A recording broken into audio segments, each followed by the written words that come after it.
Hey there folks, and welcome to this video. This one here is going to be a bit of a debate. I've not done anything like this for quite a while, but yeah, this is something that I quite wanted to talk about. And it's to do with the WRC and the Safari Rally, which we had last weekend, which is, should we see more of these kinds of rallies return? Like, rallies not necessarily because of the attrition, but rallies that were famously car breakers. And do I think that they need to fit within the 300km format, like we saw with the Safari last weekend, or in the case of something like the Safari, should be allowed to run over 1,000km like it used to in the past?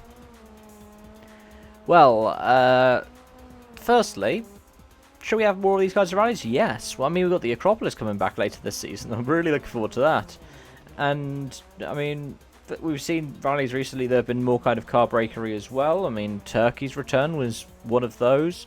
Australia, to a degree, was as well. And we've always had Mexico, and to a degree, Portugal and Sardinia are pretty tough rallies. But we don't always have to have tough rallies. We can also have ones which could be quite inclement, which is why something like Wales is always good to see on the calendar. And we can always have something that is just fast, like Estonia or Finland, or sitting on the precipice of a first WRC start at the moment, Latvia. Poland historically as well was quite good at that, but it was also had the unpredictability in weather, a lot like GB. But then the next question, should we see them start to run higher length distances? And the problem with running longer distance rallies is just the resources required to maintain such a rally nowadays. Like, that's the reason why we saw maximum stage length rules as well, because it's very hard to steward it.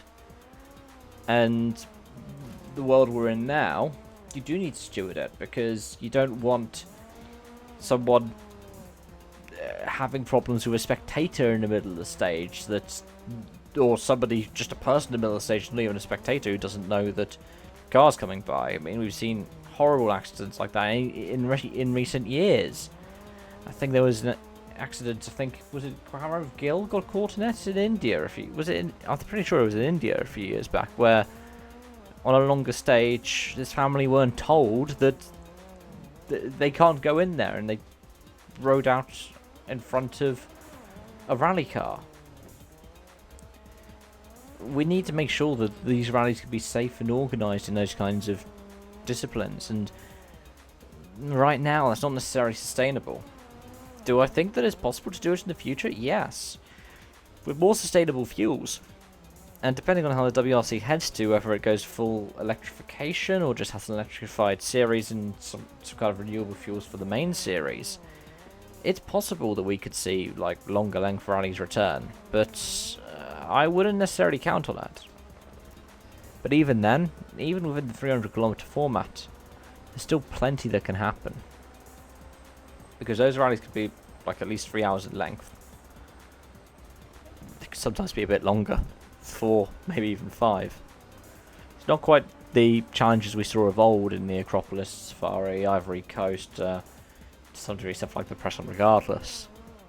Or even the old RAC. But it's still rallying, and the main thing, and I say this time and again when we talk about the 22 regulations, we need to make it more accessible to people. In fact, we only had one WRC2 last weekend. That's also to do with current policies regarding, quarantines and so on. But it's also cost.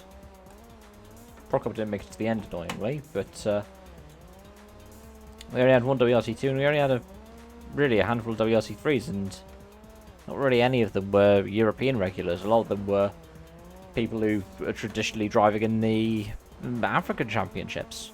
Might find themselves in the APRC, but never really in a WRC round.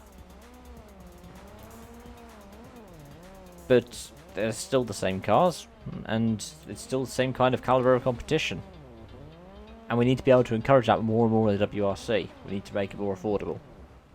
So that's where I stand with it. Let me know your thoughts in the comment section down below. Thank you so much for watching, and I hope to see you again soon.